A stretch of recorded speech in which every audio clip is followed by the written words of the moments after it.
Hello friends, நடிகர் STR மற்றும் director Vetrimaaran கூட்டணியில் ஒரு புது படம் உருவாக இருந்துச்சு.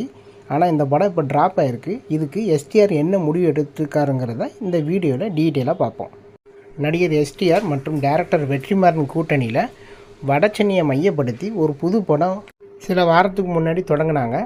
அந்த படத்தோட ஸ்டில்ஸ் கூட சோசியல் வெப்சைட்டில் வைரல் ஆச்சு. ஆனால் அந்த படம் திடீர்னு ட்ராப் ஆகிருக்கு. அது என்ன காரணம்னு சரியாக தெரியல. ஆனால் ஒரு சிலர் என்ன சொல்கிறாங்கன்னா, செட் அமைக்கிறதுக்கு லேட் ஆகுது, அதனால தான் அந்த படம் ஸ்டார்ட் ஆக கொஞ்சம் டைம் எடுக்கிறாங்க அப்படின்னு சொல்கிறாங்க.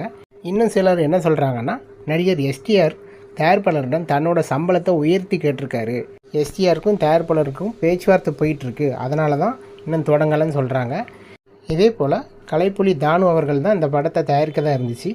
அவர் இந்த படத்துலேருந்து ட்ராப் ஆகிருக்கதா சொல்கிறாங்க. சிம்பு அதனால் வேறொரு தயாரிப்பாளருடன் பேச்சுவார்த்தையில் இருக்கிறாரு, அதனால தான் இந்த படத்தோட ஷூட்டிங் ஸ்டார்ட் ஆக கொஞ்சம் டிலே ஆகுதுன்னு சொல்லிக்கிறாங்க. ஸோ இந்த வீடியோ பற்றின கருத்துக்களை கமெண்ட் செக்ஷனில் கமெண்ட் பண்ணுங்கள். இந்த வீடியோ பிடிச்சிருந்தா லைக் பண்ணுங்கள். நம்ம சேனலை சப்ஸ்கிரைப் பண்ணி சப்போர்ட் பண்ணுங்கள். தேங்க்ஸ் ஃபார் வாட்சிங்.